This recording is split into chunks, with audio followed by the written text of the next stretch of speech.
La propuesta tiene también su particularidad, ¿no? Datos y síntomas, diagnóstico, y ahora buscamos el tratamiento. Digamos, una mirada algo novedoso tiene.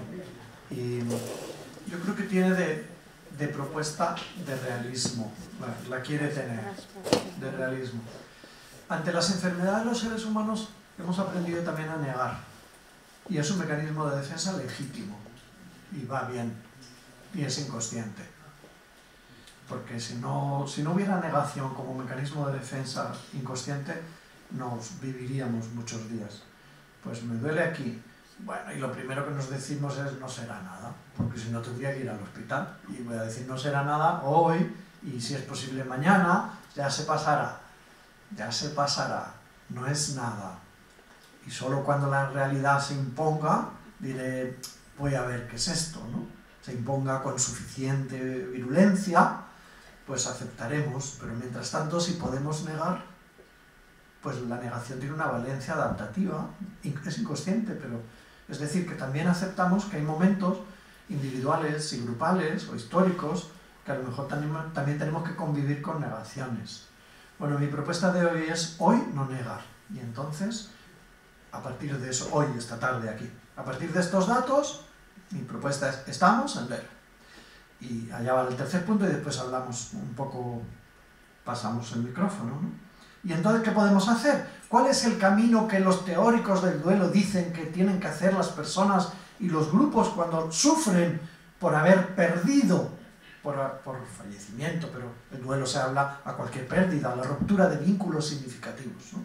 Esa es la ruptura de vínculos significativos que genera duelo. ¿Cuál es el tratamiento que tenemos? Hay un modelo que se ha hecho famoso en la literatura del duelo, que es el modelo de William Borden, que dice que hay que hacer 4 tareas. Las voy a utilizar como propuesta, sugerencia, para pensar en el dolor del envejecimiento, de la vida consagrada, y después añado las mías, que son estas que os decía, que es las 7 tareas espirituales. Las enuncio, tal como las presenta William Borden, para aplicar al duelo por muerte, y las aplicamos a la vida consagrada. La primera es aceptar, las digo las 4 y las seguimos luego.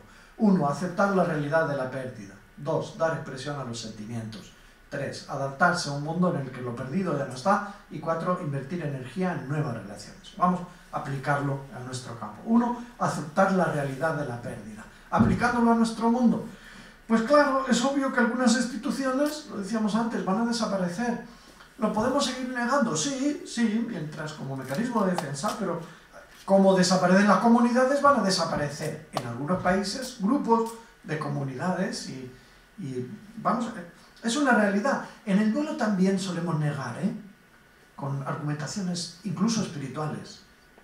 Bueno, se ha muerto una parte, pero no otra, ¿no? El cuerpo, pero el alma. Bueno, algunos filósofos lo han mantenido, que no es precisamente la esperanza cristiana, es diferente, pero también puede servir para algunos momentos, ¿no? La vida media de las instituciones, el ciclo vital de los institutos, los que lo han estudiado, dicen que es de 250 a 300 años. Bueno, estará por ver en el futuro todavía, pero los estudiados, por los estudiosos, es esa la vida media. Las que han nacido en el siglo XIX, pues dirán, pues nos quedan unos cuantos siglos. Los que llevamos 400 y pico años, pues ya hemos superado la media. Los que llevamos más siglos hemos superado. La negación, insisto, es un mecanismo de defensa legítimo. 2. Dar expresión a los sentimientos. Luego diremos, hay indicadores de salud en la expresión de los sentimientos, indicadores pues, de revolver el sufrimiento, ¿no? Claro que estamos encontrando tristeza. ¿Cómo no? Pues perder duele. No tener jóvenes duele, ¿o no?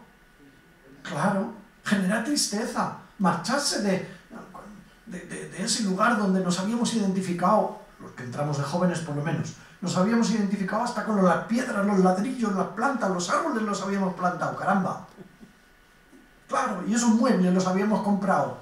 Y ahí lo dejamos todo, o tanto, dejamos tanto. Esto genera tristeza. ¿Cómo no? Mi propuesta es aceptemos. Esto, duele es el dolus, ¿no? del latín. Y ahora estoy nombrando un sentimiento concreto. Tristeza.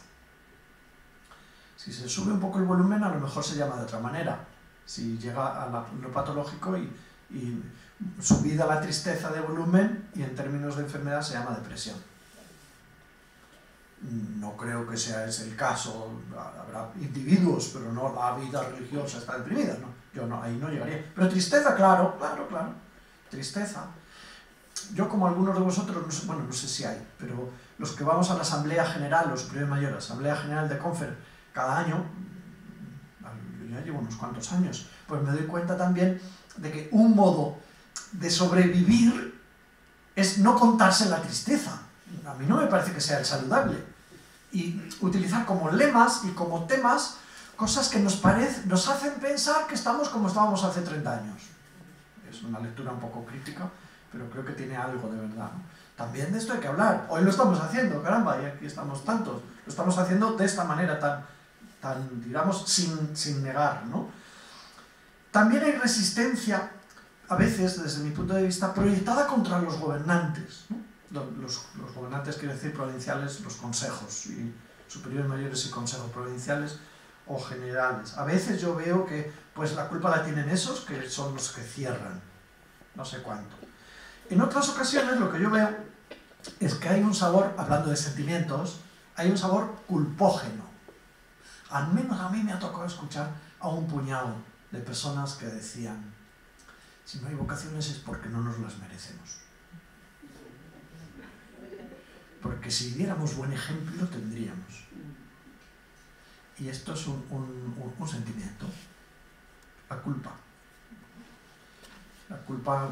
Escribí una vez un libro sobre la culpa, se podría clasificar en dos grandes grupos. La sana, cuando se corresponde a un valor transgredido, y la neurótica, patológica, que es cuando es irracional, que puede hasta cumplir una función adaptativa en el duelo, la culpa patológica. Puede.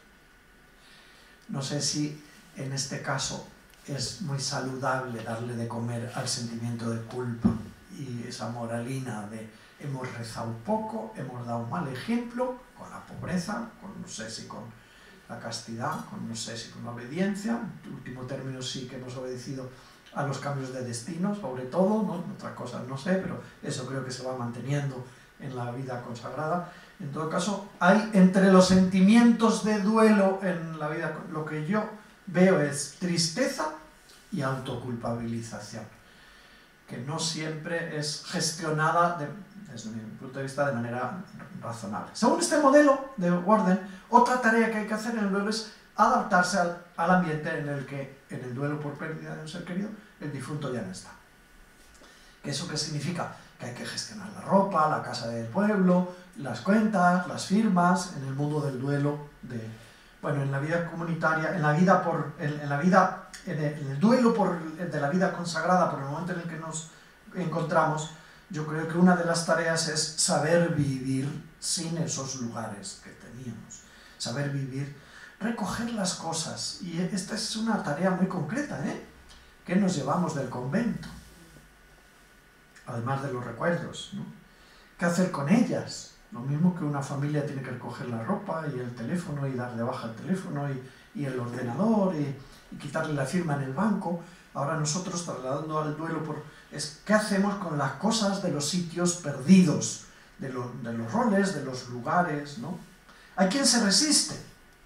Y lo mismo que en el duelo cuando se pierde un ser querido, que hay quien quiere conservar la habitación sin tocarla, ¿no? Esas madres que pierdan a sus hijos y conservan la habitación como un santuario, o el cuarto de baño incluso, o siguen cocinando, Estos ya son indicadores de complicación severa, ¿no? Con las madres que siguen cocinando para su hijo.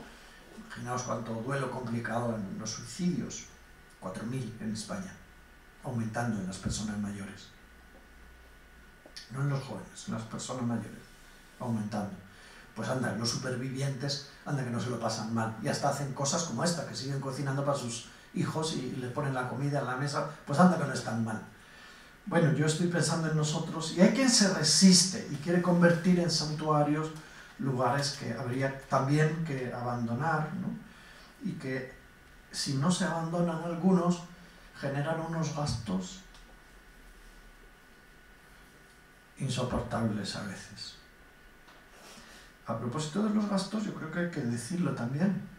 Hace poco hacíamos una reunión, me pidió la Unión de Superiores Generales, ¿no? Y masculina y femenina, que habláramos online, esta vez fue online, sobre el testamento vital, una cosa bien interesante. Y hablábamos también de cuánto cuesta cuidar, en ese encuentro hablábamos de cuánto cuesta cuidar a una religiosa, a un religioso mayor. ¿Cuánto cuesta? De dinero. Y cada uno sabrá los números de su casa, como cada familia sabe sus cosas, ¿no? Pero también las hay carísimas, sin señalarnos, ¿no? Pero también las hay que superan la media de ni 2 pensiones juntas de las buenas, ni 2 pensiones juntas de España de las buenas llegan, no digo una persona en concreto, ¿no? Sino dividiendo, ¿no? Entre lo que nos cuesta, ¿no? Y entre el número de personas, en algunos lugares, algunos grupos, les sale una media muy alta. Normalmente los gastos altos suelen estar asociados también a los lugares, que pues si estamos en algunos sitios viviendo en un edificio, que mantenerle para 6, si cabían aquí 200, pues eso tiene que ser caro de todas maneras. Y sería, en algunos casos, más barato estar a pensión completa en un hotel. Esto sería, sin hacer la media universal, pero esto también existe, ¿no? Y tiene que ver también con esta dificultad a recoger y a recoger.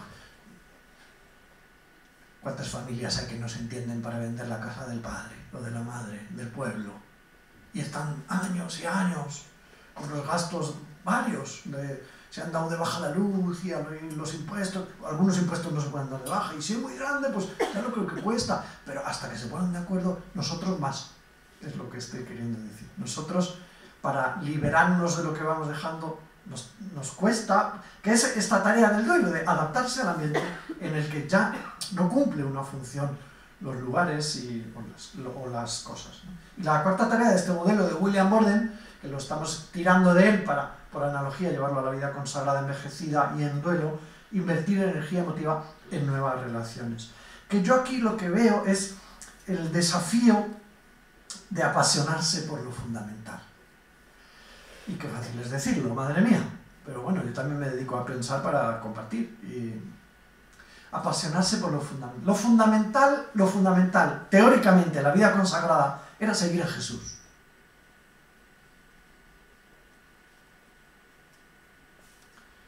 Y vuelvo a decir, no crecer en número y prestar más servicios, sino seguir a Jesús. Y ya con nuestras fórmulas, en castidad, obediencia. De esta manera, seguir a Jesús, todos los cristianos lo seguimos, pero de esta manera. Lo fundamental era eso. Bueno, invertir energía emotiva en nuevas relaciones, para mí tendría sabor a esto, de decir, a ver cómo volvemos, cómo vamos, cómo peregrinamos. Hoy están más de moda las peregrinaciones a los lugares. Por eso, con un poco de rabia, también titulé así uno de mis libros, ¿no? Peregrinar a Jesús. Por ahí anda, con un biblista. Peregrinar a Jesús. Invertir energía en lo que toca. Bueno, y las enuncio y digo algo sobre ellas y abrimos después el diálogo. Yo creo que hay otras tareas, estas que acabo de decir, estas 4, aceptar la realidad, expresar los sentimientos, adaptarse a un mundo donde esos lugares, esas personas ya no están, invertir energía en nuevas relaciones. Estos son los modelos psicológicos de descripción del trabajo del duelo que nos sirve esta tarde. Y un trabajo de campo que hice sobre la dimensión espiritual en el duelo me llevó a nombrar otras 7 tareas y las voy a utilizar para pensar. Las 7 tareas espirituales del duelo para pensar en la vida consagrada, envejecida y dolida. Y 2 tienen que ver con el pasado, que os las propongo, 3 con el presente y 2 con el futuro. Con el pasado del doliente, o sea, la vida consagrada si lo aceptamos como diagnóstico. Las enuncio y después las comento. Recordar sanamente y agradecer y perdonar. Con el presente, ahora nos paramos. Celebrar y ritualizar, significar y compartir en intimidad con Dios, lo llamamos oración, es decir, orar el duelo, orarlo, y con el presente todavía, acoger la herencia y el legado. Si fuera el material diríamos, ya lo estamos recogiendo, no hay nada mucho que hacer, ya lo heredamos, ¿no? El legado espiritual, el legado valórico, el legado carismático, acogerlo y a ver qué hacemos con él, el legado de nuestros predecesores. Y en relación al futuro, trabajo espiritual, cultivar el dinamismo de la esperanza, ese que os decía que no es solo para el futuro, es el dinamismo del presente. La esperanza engancha y tiene que ver con el pasado, como nos decía Benedicto XVI en Spe Salvi, ¿no? Y proyectarse hacia afuera creativa y solidariamente. Bueno, brevemente un comentario sobre cada una de estas tareas espirituales del duelo aplicadas a la vida consagrada, ¿eh? Hoy no estamos hablando de todo, estamos hablando de un tema muy concreto. Uno, recordar sanamente. Y podríais decir, pero ¿qué pasa, José Carlos? ¿Que se puede recordar patológicamente? Ya lo creo. No sé si la nostalgia es mala, pero cuando uno se dedica solo a hablar del pasado, esas tertulias, esas conversaciones de aquellas palanganas que se lavan en nuestros conventos, en fin, en los vuestros, que a mí no me tocó, y que son recurrentes, a veces silencian preocupaciones por el mundo de hoy, ¿no? O por la hermana o el hermano que está al lado, y dale con el pasado. Tiene un valor, ¿eh? El recuerdo del pasado, como reminiscencia, desde el punto de vista psicológico, también es un modo de luchar contra la crisis de identidad, dicen los gerontólogos, ¿no? Volver al pasado. ¿Quién soy yo? El que fui. Y por eso, recordándolo, me autoafirmo, lucho contra la crisis de identidad. Seguís, ¿verdad? La reminiscencia cumple una función de lucha también, de sobrevivir en la crisis de identidad. Bueno, hay textos que hablan del pasado, que efectivamente recordar el pasado tiene sabores como una manzana agridulce, que por un lado está dulce y por otro, y esas ásperas. ¿Pero qué está más? ¿Áspera o dulce? Bueno, pues no sé, pero el recuerdo tiene sabores a la vez, ¿no? De bondad y potenciales de daño. Recordar, volver a pasar por el cor cordis, por el corazón, recordar. San Juan de la Cruz, en su vida al Monte Carmelo, me parece que algo así decía, si no lo leí muy mal las veces que me lo leí repetidas para aquel encuentro famoso de Ávila, que tanto me lo disfruté, decía que hay que desembarazarse, o algo parecido, creo que era ese verbo, de aquellos recuerdos que solo hacen sufrir. Liberar la memoria, ¿no? La memoria. Liberar la memoria. Desembarazarse, la literalidad la sabéis vosotros, de esos recuerdos que solo hacen sufrir. Bueno, no sé, probablemente como colectivo de vida consagrada, comunidades, también tenemos de esos recuerdos que volver a ellos no alimentan nada, que son más la parte amarga o áspera de la manzana que la parte dulce. Por eso la tarea espiritual la anunciamos así, ¿no? Decía, las dos caras del recuerdo, la áspera y la suave, escribía Séneca en Cartas a Lucilio. Procuremos que el recuerdo nos sea agradable. La memoria de los amigos difuntos es como algunas manzanas que tienen una suave aspereza, como el vino muy viejo en el cual encontramos un amargor deleitable. Bueno, pues la propuesta es, vamos a ver si cultivamos este trabajo espiritual en el duelo. Cultivamos los recuerdos sanamente, los que nos ayuden a vivir en nuestro corazón y en nuestra cabeza de manera saludable.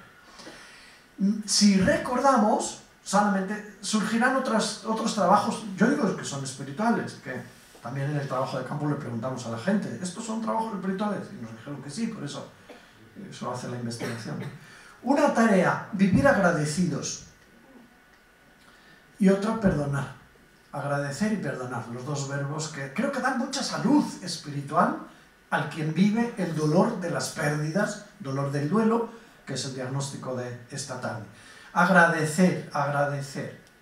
Bueno, a mí se me ocurrió, pero esto es una experiencia muy personal.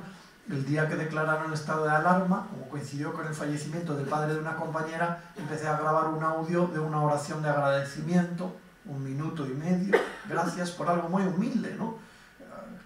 Por algo muy humilde, las cosas, los valores, los dinamismos, y lo empecé a lanzar a mis contactos y hoy son miles de personas que lo reciben ya, el 701 audio de cada día uno, por una cosa, a las 10 de la noche, un audio de agradecimiento. Creo que es saludable también en pandemia.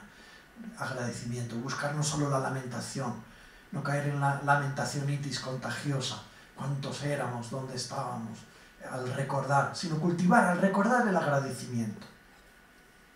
Lo que fuimos. Los americanos inventaron el Día de Acción de Gracias. En el duelo en cristiano, ritualmente, tenemos tareas pendientes también. Nos juntamos en los templos y la clave que nos acompaña sobre todo es la intercesión y la petición. En los ritos de exequias y las misas de difuntos, más que el agradecimiento, al menos en la construcción de las palabras con las que hacemos ritos. Creo que es algo también pendiente pastoralmente, el cultivar el agradecimiento por lo que fue, por lo que nos regaló la persona, a Dios, por la vida, larga o corta, pues eso quién sabe, para el difunto ya no hay tiempo, así que larga o corta, agradecer en relación al pasado. Ya no será, por lo tanto, la nostalgia, sino el recuerdo agradecido, la memoria del corazón agradecida, y perdonar, y habrá traumas que perdonar. Bueno, y ahora nos están apuntando algunos y decir, mirad a ver que tenéis todavía que sanar algunos recuerdos, ¿no? Y en relación al pasado, pues también el autoperdón, que es una de las caras del perdón. El perdón es un trabajo, es una decisión unidireccional de salud. No es un camino bidireccional, que eso es la reconciliación, no la celebración de la reconciliación, sino el trabajo de dos personas se llama reconciliación para restaurar una relación rota por algún daño generado por alguno, ¿no? El perdón no es bidireccional, es uno mismo. Decidir, no solo vivir agradecidos, sino integrar la herida, el daño, la víctima, si hemos sido víctimas, integrarla en nuestra vida. Y si hemos sido agresores, dar de comer al dinamismo del perdón, de la petición del perdón, del autoperdón. En el autoperdón hay personas que es donde encuentran la piedra. Escrúpulo viene de ahí, de piedra, que hace daño en el zapato. De ahí viene escrúpulo.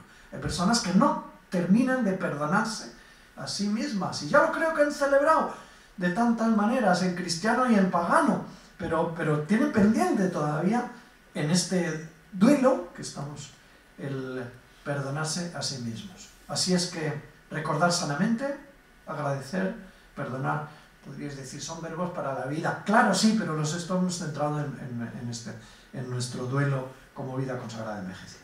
Tercera de 7 tareas, las 2 primeras eran del pasado, las 3 que siguen son del presente. Celebrar y ritualizar el presente. Ritualizar. Nos hacemos preguntas, ¿por qué? ¿Por qué? ¿Por qué ahora? ¿Por qué? Amar las preguntas que buscan sentido. ¿Qué sentido tiene esto? ¿Dónde está Dios en medio de este? Pero si parecía que estaba en la respuesta favorable a nuestro favor, de crecimiento, de desarrollo. ¿Y dónde está ahora? Si nos hiciéramos las preguntas, nos iría mejor que si las matáramos. Pues que yo creo que estamos en un momento más de muerte de las preguntas que de ritualización de la gestión de las preguntas en clave de fe, que debería convertirse en oración. Dirigirle a Dios nuestras preguntas. Espero que no las estemos silenciando, ¿no? Y silenciándolas con las tendencias más modernas. Mucho del malestar y del sufrimiento del ser humano tiene que ver con cómo significan las cosas. Y aquí viene ¿cómo significamos? Nos viene un daño, una pérdida, una muerte, y mucho del sufrimiento no está en el hecho objetivo, sino en cómo la significamos. Porque hemos aprendido de una determinada manera, porque nos ha influido la cultura, porque nuestra abuela lo decía de una manera o de otra, y aquí las palabras van cambiando a lo largo de la historia. A ver cómo suena. No son tiempos para decir que hay que resignarse, no suena bien a que no. Durante otro tiempo dijimos, no, resignarnos no, ante lo inevitable, que es nuestro duelo, nuestro dolor por las pérdidas en el envejecimiento. Bueno, hubo otros tiempos que se puso de moda la palabra aceptar, lo que toca es aceptar, ¿ya? Si no resignarse, aceptarlo. Yo mismo he dicho hace poco, tirando de un modelo de duelo, primera tarea, aceptar. Durante otros tiempos, algunos psicólogos utilizaron mucho la expresión de adaptarse, hay que adaptarse. Lo adaptativo es bueno y lo desadaptativo es malo. Cuando te adaptas, pues vas por el buen camino. También esto a lo mejor se va quedando atrás y surgen nuevas palabras. Hay que integrar las pérdidas, integrar el dolor, integrar la cara oscura. Y será lo que nos proponga Jung, ¿no? integrar la sombra, discípulo de Freud, en su arquetipo del sanador herido. Y hoy, me decía antes Carmelo, ¿no?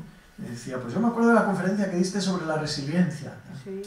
Bueno, pues hace años, ¿era en Burgos o en otro sitio? También aquí. Aquí. Bueno, hoy se utiliza más esta y creo que se va a usar más en los meses próximos, ¿eh? Porque ese dinero que viene de Europa para la pospandemia y demás, también se llama así, los fondos de la resiliencia. Así es que creo que tenemos nuestro oído, a lo mejor, pues ese tema del que hablábamos en otro contexto más espiritual y demás, pues ahora se va a hablar en un contexto más de dineros para el desarrollo, para el crecimiento, para la recuperación del trauma. Bueno, y qué bien que durante tiempo estemos un tiempo y unos años utilizando esta palabra para decir eso, la tenacidad, no solo la resistencia, la hipótesis de crecimiento postraumático. Para nuestro duelo como vida consagrada no sé en qué consiste. Crecer después de, con ocasión de este trauma.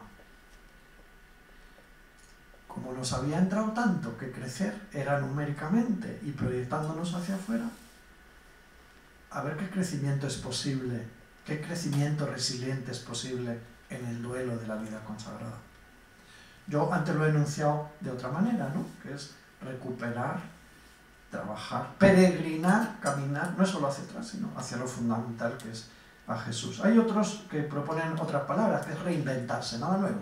La propone Rosa Montero cuando escribe un libro con ocasión de la muerte de su pareja. Y la estúpida idea de no volver a verte, me parece que es el título del libro. Y ella habla de reinventarse. Y hay otros que con altavoces como yo, con micrófonos como yo hoy esta tarde, pues utilizan esta palabra. Hay que reinventarse, nacer de nuevo, nada nuevo, nacer de nuevo, quiero decir, ir al Evangelio y encontrar nacer de nuevo. ¿Qué podrá significar para la vida consagrada envejecida en Europa, en extinción en parte, para algunos grupos, para algunas comunidades, de hecho, ¿no? En extinción, parcialmente o como quiera que sea, no negamos esta tarde? ¿Qué podrá significar nacer de nuevo? Pues ahí se queda. Quinta tarea, acoger y aceptar sanamente la herencia y gestionar el legado. Claro que en el duelo, esto fue un hallazgo para mí, con mis compañeras y compañeros, hicimos un estudio sobre las pulgas del duelo, no te lo pierdas, las pulgas, sí, oís bien, pulgas, los bichitos que se pinchan al perro y le hacen estar mal, ¿no? Diríamos, los llamamos las 5 pulgas del duelo, es decir, los elementos, circunstancias que se instalan, como en el perro, y pican y molestan, se instalan en el doliente y le añaden más sufrimiento al que ya produce la pérdida del ser querido, llamamos la pulga. Y descubrimos que la pulga del duelo más importante, según nos dijo las cientos de personas que nos respondieron, eran las herencias. No sabíamos, porque es un tema tabú. En cuanto hablas de herencia, se te presenta una especie de espejo delante, te devuelve tu propia realidad o la de tus seres queridos y ¡pum! Y no te gustas teniendo estos problemas y de eso hablamos menos. Aquí estoy queriendo decir, lo mismo que ahí en el duelo es un problema, las herencias, en nuestro envejecimiento también tenemos una pulga con esto, que cuesta mucho hablar de ello. ¿Qué vamos a hacer? ¿Qué va a ser de nuestro patrimonio? Nuestros edificios, los terrenos que los tengan, ¿no? Nuestras casas, que supuestamente son donde se han prestado servicios o donde se están prestando todavía, ¿no? Educativos, sanitarios, sociales, lo que quiera que sea, ¿no? De los diferentes carismas de la vida religiosa. ¿Qué va a ser de nuestros bienes? Algunas cosas ya se van viendo, pues mira, algunas instituciones se van y se lo dejan a la diócesis, que parece que todavía continúa. Este sería otro tema, sería otro tema. Aquí también el duelo por la transformación y por la edad media del clero diocesano sería otro tema. Yo sé mirarlo un poco más para la vida consagrada y menos para la otra realidad. ¿Y qué va a ser del legado carismático de nuestros grupos? Lo hemos intentado encarnar en nuestras vidas y en nuestras obras, y servicios y apostolados. Envejecidos disueltos en algunos lugares, desaparecidos, con previsión de reducción obvia, según los datos que estamos manejando. ¿Qué pasa con nuestro legado carismático?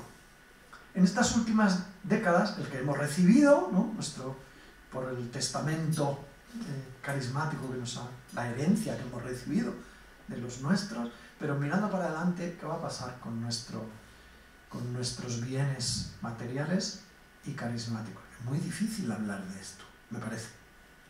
¿Qué hacemos con las cosas y los carismas? Claro que los carismas no son monopolio de los grupos, son regalos de Dios para el mundo, para la sociedad en la Iglesia, pero son para el mundo. Con el carisma camiliano, ¿qué va a pasar cuando ya no haya Camilos en España? Si yo he conocido el doble y ahora somos la mitad, ya no estamos en Bilbao, ya no estamos en Zaragoza, ya no estamos... La cuestión es, ¿solo tristeza de doliente por lo perdido o gestión del legado de alguna manera para que lo nuestro no sea una maldición, que se muera y se acabe su apellido? Ojalá se muera y se acabe su apellido, para que a nosotros el apellido carismático no se diluya hasta el punto, no se pierda. Si se diluye no, sería diferente, ¿no? No se pierda. Bueno, eso es un gran desafío. Y por último, antes de hablar del diálogo, por penúltimo, ¿no?, yo digo, cultivar el dinamismo de la esperanza es una tarea que tiene que ver con el pasado, con el presente y con el futuro, ¿no? La esperanza no es exclusiva, naturalmente, de nuestra identidad de consagrados, ni de los cristianos. Es un dinamismo del que no nos podemos escaquear porque nos acompaña sí o sí. No se puede no esperar. Como los animales también están a la espera de la presa para sobrevivir o del enemigo para defenderse, también los seres humanos vivimos cotidianamente la dinámica de la esperanza. Sin esperanza no estaríamos desesperados, sino desesperanzados. Y no es posible, estaríamos muertos. Sin esperanza, lo leímos en la mitología griega, ¿no?, el mito de Pandora. La última que se va es... El mito de Pandora a lo mejor no está conocido. La última que se va cuando se abre la caja de Pandora es la esperanza. De ahí viene la sentencia, la esperanza es la última que se pierde. Sean los bienes o los males, según la versión del mito. Lo que se van, los bienes o los males. En todo caso, la última que se va es la esperanza, la última que se pierde. De ahí viene la expresión. Bueno, pues ¿cómo puede ser nuestra esperanza? Mucho más atrevida es la pregunta, ¿cuál es el contenido de nuestra esperanza? Es difícil responder en clave de fe, en clave de dolientes, en clave de duelo. Contenido de nuestra esperanza, a no ser que lo reduzcamos pues a la formulación del credo, ¿no? Creo en la resurrección de los muertos. ¿Qué significa este dinamismo en nuestra experiencia de duelo por envejecimiento de vida consagrada? ¿Cuál es nuestra esperanza? Creo que estaría muy bien que en algún momento nos atreviéramos a respondernos a nosotros mismos. ¿Cuál es mi esperanza? Como la esperanza tiene apellidos, pues habría que a lo mejor reducir la pregunta de ¿cuáles son los apellidos de la esperanza? Para poder dar razón, dice el autor de la carta a Pedro, ¿no? 3:15. Estad siempre dispuestos a dar razón de vuestra esperanza. Y nosotros, nuestra esperanza, ¿cómo la razonamos? La esperanza para la vida consagrada, comunitaria y provincial, y en España o multiprovincial. Además de en términos de recogimiento, que eso ya lo estamos haciendo, ¿no? Nos fusionamos las provincias, bueno, ya a pocos les quedará este camino por hacer, o todavía, pero además de eso, que es más adaptativo que otra cosa, ¿cuál es el contenido de la esperanza de la vida religiosa? En donde vemos que, numéricamente, donde estamos en duelo, sin abundar más. Y la séptima tarea es proyectarse creativa y solidariamente. Y, a ver, los que dedicamos también mucho a pensar sobre el duelo y escribir y poner un máster en duelo y estas cosas, pues a veces creemos que ya lo hemos descubierto todo. Yo hace poco caí en la cuenta, digo, pues sí, hay una parte del duelo que no se afronta hasta que uno no sale de sí. Eso de ayudar a contar, a narrar los sentimientos, las cosas que hemos dicho antes, son un trabajo de duelo, nos dicen los teóricos. Pero llega un momento en que el doliente tiene que salir de sí mismo hacia afuera y pensar también en los vivos, no solo en el dolor por los muertos, que es lo que nos pasa en el duelo, que el dolor por los muertos nos ocupa en todo, la cabeza, el corazón, el sueño, nos lo quitan, ¿no? Nos quitan el hambre y tanto que nos pasa, ¿no? Bueno, pues aquí estoy pensando, ¿qué significa poemas tan bellos como las elegías? Otros han sacado esculturas.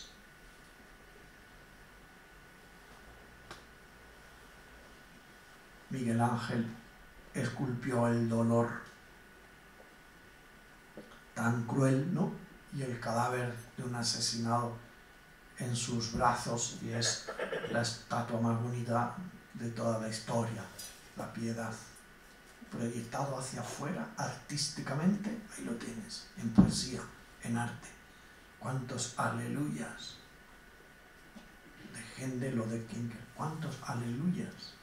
Que son proyecciones artísticas hacia afuera de dolor, del dolor, y yo me estoy, estamos diciendo en poesía, en arquitectura, y en templos, y en escultura, y en música, y en literatura en general, y la pregunta, y hay fundaciones enteras que han nacido del dolor del duelo, una madre que se le murió su hijo, que le mataron y crea una fundación para ayudar a otros, se proyecta hacia afuera, proyección hacia afuera. Me viene a la mente una mujer analfabeta que un día me llamó un cura, te la mando, que no sé qué hacer con ella. ¿Qué le ha pasado? Te la mando desde una diócesis cualquiera a nuestro centro, que se le han muerto 3 hijos, pero se le van a morir los otros 2 y su marido, porque tienen todos la misma enfermedad y es hereditaria, degenerativa, la Corea de Huntington. Y caramba, nos ha perdido a todos, pero se ha proyectado hacia afuera después. Y dice, mi vida tiene sentido. Ha hecho del dolor un trampolín de estos de resiliencia, un trampolín, y dice, mi vida tiene sentido. Les doy cada mañana un besico a todos, que tengo un cuadro en el cuarto estar de cada uno de ellos, y busco qué puedo hacer para los otros, porque si no se muere de tristeza, ¿no? Y como nos puede pasar a nosotros en duelo, nos podemos morir de pena viendo cómo aumentan las sillas de ruedas y el deterioro cognitivo, y ya no hay gobernanza en las comunidades internas, sino que tenemos que comprar la gobernanza. Los superiores tendrán que empezar a ser servicios comprados para gestionar, en parte, para gestionar algunas de nuestras casas, por doloroso que sea, ¿no? o inventarnos otra cosa.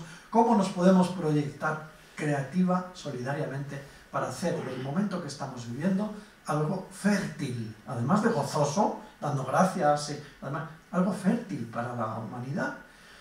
A mí me parece que en esto, a lo mejor, en algunas cosas estamos llamados a ser ejemplares. Que no sé si de esto tenía mucho la vida consagrada o no, porque, sea como sea, cristianos llenos de límites, pero nos gustaba pensar que la vida consagrada era un modelo, antes del concilio, ¿no? Pues de más virtud y de mayor perfección. Bien, más allá de estos planteamientos, en todo caso, creo que a lo mejor nos podemos decir, ¿podríamos ser los viejos y las viejas ejemplares de la humanidad? Porque da gusto verles cómo se dejan cuidar. Porque se cuidan entre ellos también a los más pobres, que son esos a los que no les llaman por teléfono porque no sé qué, ¿no? Las comunidades más, ahora que hemos redescubierto o descubierto las grandísimas bondades de la videollamada. Estamos respondiendo solidariamente, ¿no? Estamos respondiendo a las comunidades marginadas, a las que menos íbamos, solo íbamos para los funerales. ¿O todavía está en nuestras manos poder hacerlo? Para que esos que están más preocupados de todo tipo de preocupaciones a su alrededor, violencia, pobreza en extremo, no les falte los afectos y se pudiera decir, da gusto ver, porque los frailes y las monjas han envejecido, sí, pero son ejemplares en eso, en envejecimiento. No en envejecimiento activo de hiperactivo, y se resisten a dejar las cosas, sería un mal ejemplo, ¿no? A dejar las llaves y los roles, que a lo mejor sería un mal ejemplo, sino que son los primeros que han hecho el testamento vital. Y son los primeros que da gusto cuidarles, porque lo que te devuelven es agradecimiento, no solo acritud en el rol de ser cuidados. todos sabemos que no faltan esos que más bien viven, ¿me vas a lavar tú a mí los pies? Y viven en esta clave, ¿no? Porque dejarse querer pues cuesta, pues probablemente más que querer. Hemos dicho, hemos proclamado que el centro del Evangelio es el amor. Ahora tenemos la gran oportunidad de vivirlo también en otras formas verbales, en pasiva. Y es el mismo verbo, dejarse cuidar, dejarse querer, dejar al buen samaritano que se tome su trabajo con el herido. Pero nos gustaría borrar esta versión de la parábola, probablemente. Siendo así, dicen los estudiosos, que yo no lo soy, que probablemente el oyente de esa parábola, lo que más fácil tenía era identificarse con el herido. No se iba a identificar con el buen samaritano, hombre de mala reputación. El oyente de la parábola, con lo más fácil que tenía, lo más inmediato, era identificarse. Y Jung lo dice también por ahí en algún sitio, dice, yo admiro a los cristianos, porque ven en el rostro del que sufre al Señor. Les admiro, dice. Pero me cuesta ver cómo tienen dificultad para ver al Señor en ellos mismos cuando sufren. Que es lo mismo, y nos regala una reflexión, ¿no? Lo que hicisteis a uno de estos, mis humildes pequeños, a mí me lo hicisteis. El pequeño y el humilde soy yo, ahora, en la silla de ruedas. Reconocer que es la cruz y el servicio. Bueno, ahí tenemos una gran tarea que se nos abre, yo creo, y estas eran las tareas, lo recuerdo, termino y abrimos el diálogo si queréis, unos minutos, ¿no? Las tareas espirituales eran, al pasado, recordar sanamente, agradecer y perdonar, al presente, celebrar, ritualizar, significar y acoger la herencia y el legado, clave espiritual, carismático, y al futuro, cultivar la esperanza cultivar la esperanza y salir de sí creativa y solidariamente. Bueno, pues yo hasta aquí llego esta tarde y os invito a que ahora abramos el diálogo, porque tenía algo sobre la esperanza, pero lo he ido diciendo. Muchas gracias por vuestra atención este ratito y hablamos el diálogo.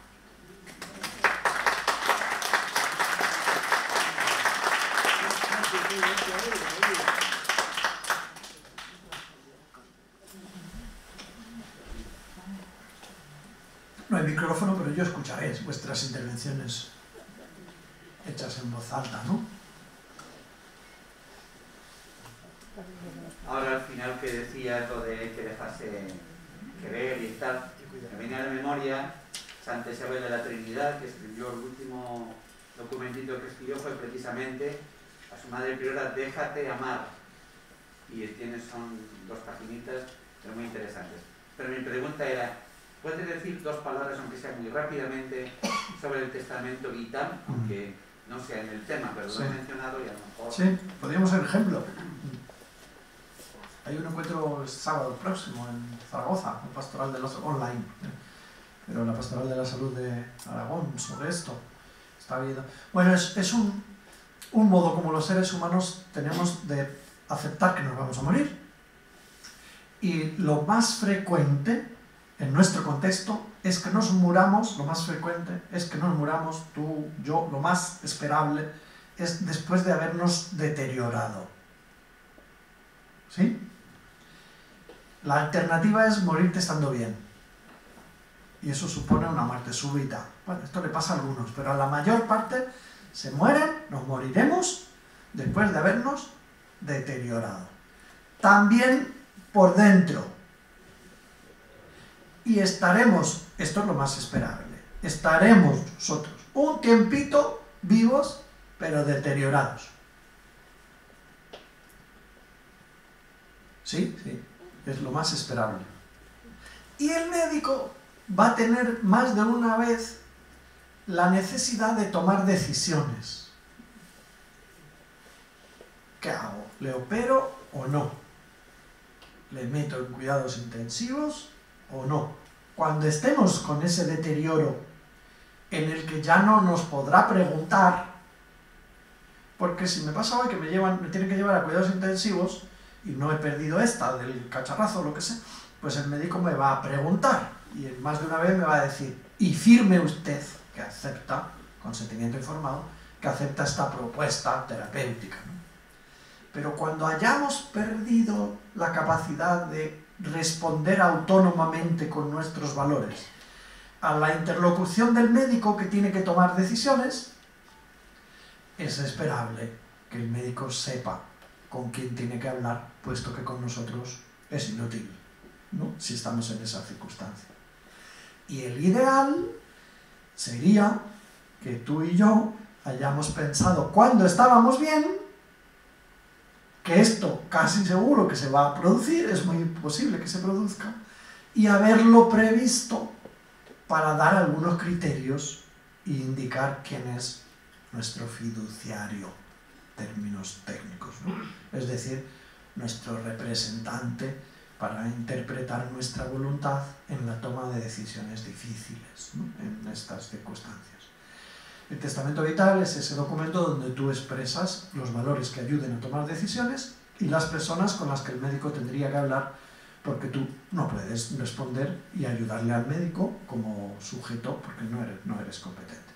Si eres competente, no hará falta testamento vital. Pero si has perdido, ojalá exista. En la vida consagrada esto presenta varios problemas según la experiencia, seguro que de la mayoría, ¿no? Y es que si no tenemos testamento vital, como en nuestro escenario de fragilidad, ¿no? Y de vulnerabilidad, de enfermedad y de deterioro, aparezca un familiar, aunque sea un familiar que no había aparecido durante años, y diga que es su sobrina, vamos a pintarlo con mucho cariño, ¿eh? Soy su sobrina, soy médico. El médico va a hablar con esa sobrina. Y va a aparecer el superior o el delegado provincial de mayores o el responsable de la enfermería religiosa y va a decir que con quien tiene que hablar es conmigo. Y fácilmente el médico dirá, pues no sé por qué, se ha aparecido aquí su hermana.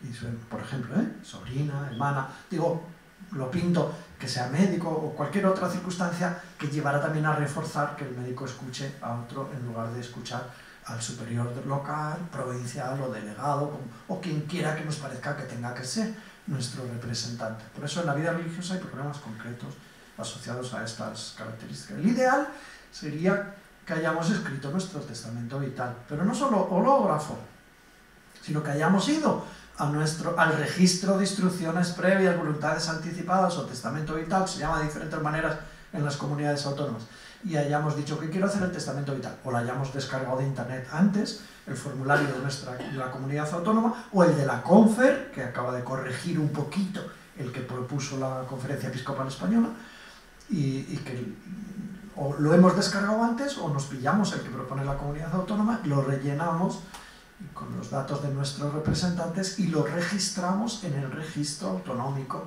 que después si es necesario en otra, pues ya se lo pasan, de nuestra comunidad autónoma, diciendo los valores, que es lo que se dice, y poniendo algunos límites para que no haya encarnizamiento técnico, ni eutanasia, que es el otro extremo. Esto estará por ver, en el futuro, a ver si no surgirán religiosos y religiosas que en algunas circunstancias teóricamente habrían dicho que no querían la eutanasia. Una vez que un marco legal lo permite, surgirán también algunos que mostrarán sus preferencias para su vida, ¿eh? Esto está por ver, pero lo veremos. Y el ideal es que el médico, al entrar, si lo necesita, en tu historia clínica, José Carlos le dijo, pues aquí tienes sus voluntades anticipadas, su testamento vital, y el nombre, los apellidos y la persona a la que el médico ya, si está ahí, sabe y debe, de todas maneras, hablar, porque no puede hablar con el propio paciente que no ha perdido la competencia, ¿no? Pero lo he reducido, ¿verdad? Porque da para más. No hace tanto hicimos unas conferencias en la diócesis de Tarazona, promovidas por el obispado, también para apoyar la campaña, ¿no? Que quieren, ojalá sea una campaña que en los diferentes sitios cuaja, y lo hacemos. Aquí tenéis un obispo que de esto sabe mucho y conoce perfectamente el documento de la subcomisión de familia sobre sembradores de esperanza, ¿no? Sobre cuestiones éticas del final de la vida, un poquito antes del que promulgó la Congregación para la Doctrina de la Fe, Samaritanus Bonus, ¿no? Que son recientes, justo antes de la ley. Bueno, quiero decir que sería bueno también sobre esto hablar. Cierro con esto. Hay que hacerlo cuando se está bien. También esto suele costar aceptarlo. Yo lo hice hace años y el día San Camilo conseguí que se puede hacer en el registro o ante testigos en el centro de salud, si es que ya se han arbitrado, o ante notario y se pagan 90 euros, ¿no? Y el notario... Bueno, esto en algunas comunidades puede haber cambiado, pero con toda seguridad ante el registro de voluntades anticipadas, que es un servicio que presta la Consejería de Salud de las diferentes comunidades autónomas. Puede parecer un poco prosaico, pero puede decir también una palabra sobre el testamento normal, porque a veces se dan casos en que ocurre un accidente y la congregación no tiene nada que hacer ahí, sino que también cualquier familiar que aparezca. Usted sabe bien del tema, diga una palabra. Sí, bueno, la Confer se ha ocupado también de esto, ¿eh? La Confer Nacional, este jesuita que se ocupa de los, ¿cómo se llama? ¿Miguel? No, Miguel es el secretario. Campo, Campo el apellido y no me acuerdo del nombre. Miguel Campo, no andaba tan desencaminado. Miguel Campo se ha ocupado también de afrontar este tema porque efectivamente hay problemas, más o menos en cada grupo, pero efectivamente hay problemas. Porque uno puede decir, pues yo no tengo nada. Bueno, no sé. No tienes nada, pero a lo mejor abriste una cuenta para la pensión. No tienes nada, pero a lo mejor algunos han empezado a acumular. De hecho hay, ¿no? Sin entrar en números, que no los manejo, pero efectivamente hay. No tienes nada, pero a lo mejor tienes una parte de la herencia de tus padres que todavía no lo gestionaste según constituciones y disposiciones o directorios de la propia congregación o orden. No tienes nada, pero a lo mejor tienes propiedad intelectual sobre algo. No tienes nada, pero a lo mejor la tarjeta que usas de la comunidad tiene un seguro y si tienes un accidente tiene una indemnización. Sí. Y entonces hay un heredero del seguro que ni lo has pensado. Pero si llevas ahí una tarjetilla, si es que la usas, ¿no? Para lo que sea, a lo mejor tiene asociado un seguro y si un día te pilla un coche te deberían indemnizar a quién, ¿no? Si ha habido un fallecimiento, a quién, a tu hermana o a la comunidad. No tienes nada, pero a lo mejor tienes una página web o unos perfiles en la red y entonces a lo mejor sí que tenemos cosas y potenciales y dineros, no sé, cada quien lo que hace o ha hecho, ¿no? El ideal sería que también, bueno, algunos los tenemos establecido para hacerlo a la primera profesión, ¿no? Pero a veces lo hemos despachado solo con un escrito, una firma en un papel que ya estaba previsto en el prontuario y se acabó. Y la propuesta es que se hagan testamentos en todos los sentidos. Yo ya he añadido la hipótesis del digital, ¿eh? Y podréis decir, pero eso no va con nosotros. Que, bueno, no sé cuánto mundo digital tenemos o no. Y el asunto es, yo tengo mi página web, algunos la habréis visitado para ver el currículum. Claro, y ahí hay una serie de bienes, que son conocimientos, artículos, informaciones, un perfil, ¿no? Hay un perfil, además de Facebook y no sé cuánto, que cambiará y desaparecerá y dentro de unos años y aparecerán otras, pero en todo caso hay un mundo, ¿no? Y la pregunta es, ¿y el día después de que yo me muera, de quién es? En lo que sea, en lo que hay que pagar o lo que no hay que pagar, no solo en lo monetario, sino de quién es la herencia del mundo digital. Mejor que lo hubieras escrito.